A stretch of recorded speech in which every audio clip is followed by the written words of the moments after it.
Évaluer nos actions, mais pourquoi faire? Et puis de toute façon, nos publics, on les connaît. Ces interrogations vous disent quelque chose. Vous les avez déjà entendues. En tant que directeur d'établissement, vous avez déjà essayé de mener des projets d'évaluation qualitative. Et ça n'a pas marché. En tant que directeur, responsable de la vision stratégique et de la projection de notre établissement dans l'avenir, pour nous, l'évaluation, ça nous parle. Mais ce n'est pas toujours facile de porter ces projets au sein des équipes. Alors, on va voir ensemble les 4 étapes pour bien réussir ce projet. L'étape 1, expliquer le sens. En effet, quand on arrive dans nos équipes en disant « Je voudrais mener un projet d'évaluation pour connaître les publics, pour s'assurer que nos objectifs sont bien les bons par rapport au territoire », on en est convaincu, mais ce n'est pas facile de faire passer ce message à tout le monde. En effet, certaines personnes vont croire que l'évaluation, c'est une tentative de contrôler leurs actions. Ou alors, on va les pourvoir de leur libre arbitre. Alors qu'en fait, l'évaluation, c'est juste un moyen de mieux connaître nos publics et de s'assurer de la pertinence de nos actions par rapport au territoire et aux besoins des personnes.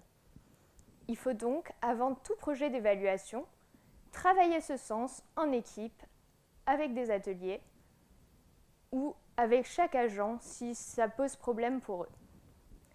Une fois qu'on a fait ce travail préparatoire, la deuxième étape, c'est choisir ses critères. Quand on mène un projet d'évaluation, notamment qualitative, il faut que ces critères aient de l'importance. On ne va pas évaluer n'importe quoi.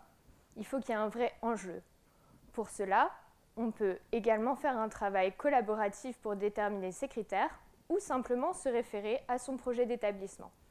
Voir quels sont les enjeux de politique publique, et notamment en matière de lecture publique, qui nous intéressent.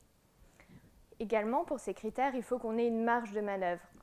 On ne va pas évaluer des critères si on n'a pas la possibilité derrière de mettre en place des choses en fonction des résultats qu'on va obtenir. Une fois qu'on a défini ces critères, le jeu est presque joué. Il n'y a plus qu'à enquêter, et c'est la troisième étape. Je vais vous proposer 3 méthodes d'enquête qui sont issues des méthodes de design de service et également inspirées de ce qui peut se faire dans le secteur privé. La première étape, c'est l'observation. On peut se faire l'anthropologue de son propre service. On prend un papier, un crayon et on s'immerge en service public. On observe les usages en fonction des critères qu'on a définis. Il est également possible de procéder à une observation participante en associant les publics et en leur demandant de nous parler de la perception qu'ils ont de notre service. La deuxième option, ce sont les entretiens semi-directifs. Pour les entretiens semi-directifs, c'est l'idée que c'est toujours la communication qui est la plus importante. La meilleure manière d'évaluer la perception que les usagers ont de nos services, c'est de poser la question aux usagers eux-mêmes.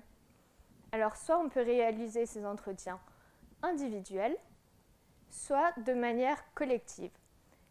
Le format collectif peut être particulièrement intéressant pour lever les inhibitions, mais il faut éviter qu'il y ait des leaders d'opinion trop forts, sinon après c'est compliqué de recueillir l'avis de chacun. Et enfin, la troisième modalité, c'est le recueil de satisfaction. Alors on connaît tous les enquêtes papier ou sur Internet, mais il est également possible de faire des burns avec par exemple des smileys de satisfaction comme on peut voir en gare, ou alors des tableaux dans nos espaces où on peut demander aux usagers d'écrire un petit mot sur la manière dont ils perçoivent nos actions ou nos espaces. Voilà, c'était l'étape enquête où on a recueilli beaucoup de données. Mais après, qu'est-ce qu'on en fait? Eh bien, c'est la quatrième étape, c'est l'étape d'analyse. On reprend le travail de groupe, collectif, et on dépouille un peu tous les résultats qu'on a pu avoir. On va mettre en forme ces données en fonction des types de publics ou des types d'actions qu'on souhaite évaluer. Pour la mise en forme, je vais vous proposer plusieurs idées. L'évaluation qualitative est plus difficile à mettre en forme que l'évaluation quantitative parce qu'on n'a pas simplement des chiffres à transmettre.